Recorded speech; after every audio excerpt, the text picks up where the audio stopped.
Wes Streeting, you have really ambitious plans to overhaul GP surgeries and the way they work if you end up in government. What would you do if Labour were in office on hospitals? Because clearly there are huge pressures facing our hospitals and that entire system. What's Labour's answer to that question?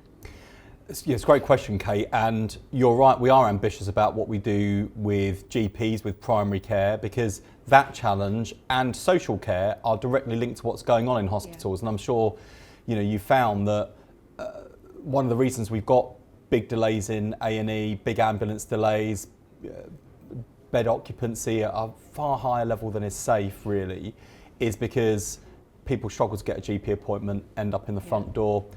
They can't get the social care they need, so the beds end up getting occupied unnecessarily. I think what all of these things have in common actually is a workforce challenge.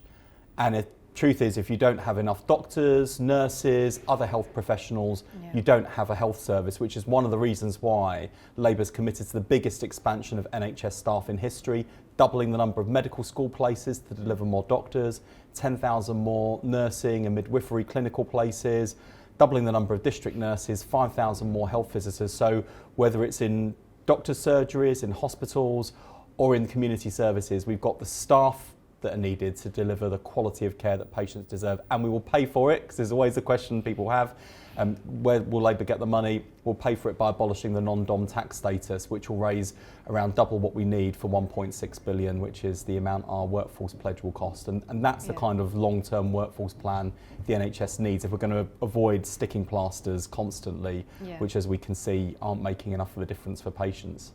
Would you say that that's your priority when you look across the hospital's picture and you see all of the different areas of pressure? Is the workforce your priority? You think that would be the best way to sort the whole problem out? I think it's the bedrock. Without the staff, you can't make the wider changes that are needed. And just this week, Rishi Sunak said he wants more hospital services at home. In fact, looking at some of the language used by the government, it's almost as if they'd read my speech at the Labour Party conference, because we do need over time to shift the focus of healthcare out of hospitals into the community. One of the reasons why we've got so many people in hospital is because we don't get there fast enough with good GP access, good care for people at home. The big hole in what Rishi Sunak announced was that there aren't the district nurses available to provide care for people at home. In fact, the number of district nurses has halved since 2015. Labour would double the number of district nurses qualifying, because otherwise, unless you've got the staff there, it's less hospital at home, it's more home alone. And I think that would be quite frightening for patients, actually. So what you're talking about there is a shift away from this idea that you can only ever go to the doctor or the hospital, and into a pattern of district healthcare that we did see previously, but we kind of haven't really seen in the last maybe 5 years or so. I think that's right, and the tragedy is, and I've spent time shadowing a district nurse. I was really interested in your experience shadowing nurses in hospital, because one of the things I saw with the district nurse out in Romford was that she was doing just this amazing range of stuff. She was administering medication to a cancer patient on one visit. In another visit, she was delivering what's more like end-of-life care for someone who was bedbound. And all the while, she was picking up so much else. In one case, it was effectively marriage guidance counselling for a couple that were really struggling as a result of the health challenges. And then in the next home, she's supporting a wider family that are coming to terms with losing someone and helping that person who's losing their life to also come to terms with death themselves. And I just thought, you can't put a price on this person and what they're doing.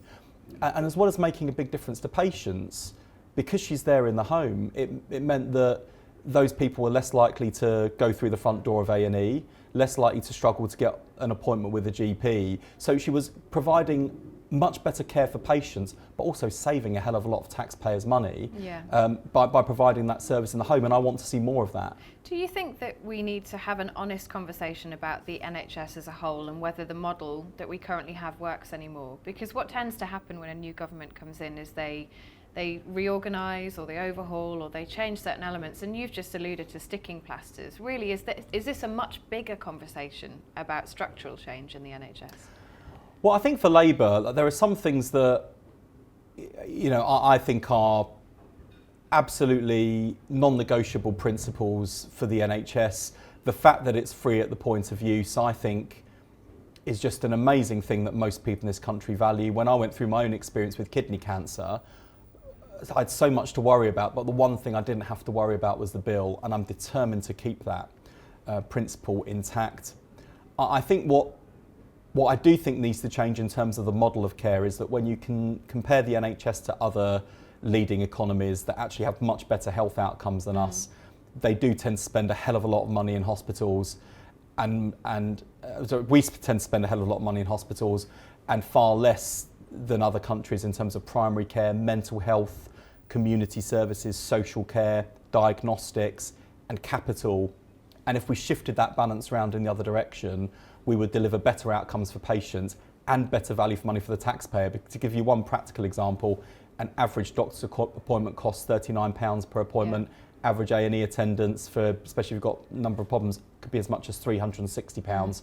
So we're in this worst of all worlds at the moment where patients aren't getting a great service and taxpayers are paying through the nose for it. Does that mean more money? So the NHS budget overall would go up under a Labour government fairly significantly to pay for that? Because I presume that what you can't do is cut the budget we're spending in hospitals already, given the pressures, while trying to increase the budget elsewhere. You can't really do those two things at once. Investment's definitely needed, and that's why I've made a big down payment with £1.6 billion on the workforce funded by abolishing the non-dom status. But we've also, got to make sure the money that's already going in is being spent as well as it possibly can be. And we continue to see examples of, billions wasted on unusable PPE, for example. We've got to clamp down on that waste. But secondly, and this comes to the heart of Labour's thinking as we look to the year ahead into the general election, we've got to get the economy growing again. One of the reasons the last Labour government did invest in the NHS and could give staff better salaries and could provide better services is because we had the economy growing. And if the economy had grown under the Conservatives at the same rate as it did the last Labour government, there would be £30 billion to spend without having to raise a single penny in taxes. And we're mindful, myself, Rachel Reeves, Keir Starmer, that with taxes at the highest level in 70 years, what we can't do is come in as a Labour Party and say, right, well, we're going to hike up income tax on working people because people have struggled and suffered enough, I think. So do you see a world in which there would ever be a kind of subscription service for the NHS, a payment that some people, if they could afford it, would pay, a bit like NHS dental treatment? I mean, some of us pay for appointments at the moment to go and see an NHS dentist. Or, there has been a talk around if you miss a GP appointment, you should pay some kind of penalty for that to try and change people's behaviour. How do you feel about those? Well, ironically, I think NHS dentistry proves why user charging is a bad thing. I think people are not having a great experience with dentistry at the moment. And when people are confronted with the really high bills of seeing a private dentist, which is, in lots of parts of the country, the private dentist is the only dentist. I think that's what people really worry about. And as for this issue of fining people for missing GP appointments, I understand the frustration and I understand that instinct that says, hang on a minute, with your right to an appointment should come the responsibility to attend.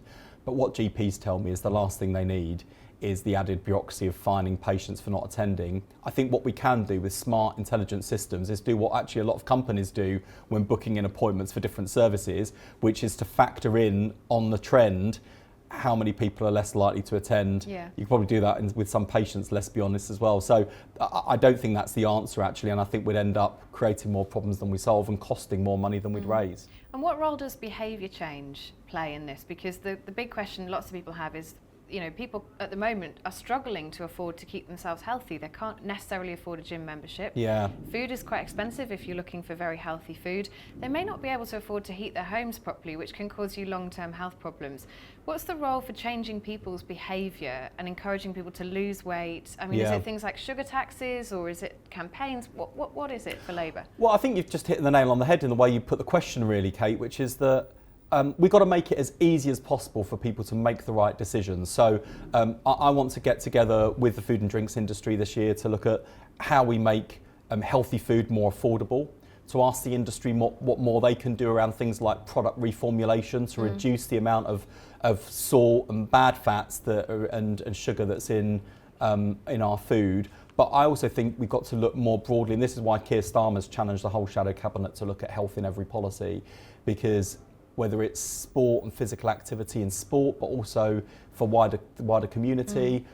Even in terms of older age now, I don't think people realise that the big reason to build your muscle mass throughout your life is because you've got your bones won't serve you otherwise. But in terms of those taxation, sugar tax, salt taxes, alcohol, where do those stand for Labour? Yeah, we're reviewing all of it. I mean, the soft drinks industry levy, I mean, I've got lots to criticise the Conservative Party about. I'd say one thing they have got right in the last 13 years is the soft drinks industry levy. I think it's been a good policy, although instinctively when it came in, I was a sceptic. We don't want to be the fun police, and when taxes on people are already high, we don't want to slap on more taxes, particularly if we think they might be unfair taxes and hit the poorest hardest. But we're looking at what more we can do on the positive side to promote good health, good well-being, good mental health support in communities so that we can not only live longer but live well for longer. Two final questions. Do you think it's worth having a cross-party commission either on social care or on the NHS in general, given what you're saying about what needs to happen to make it work? Yeah, well, on social care we offered. I think Liz Kendall, who's our shadow social care minister and has been for years, has tried time and again. We're always willing to work on a cross-party basis. I've seen the calls for a royal commission on the future of the NHS. I think my anxiety about that is we don't have time to wait and time to lose. And so I'm thinking about what a Labour government can do to hit the ground running on day one, because I think it's really clear now that after 13 years, the longer the Conservatives are in power, the longer patients will wait. And we need to hit the ground running when Labour comes in, because we're not going to be able to fix these problems overnight. And on patients waiting, is there a world under a Labour government where people don't have to wait more than a year for treatment? Is that possible? Is that something you could promise people? That's got to be the goal. I mean, I find it remarkable that this government sets its bar of ambition of someone seeing a GP within 2 weeks.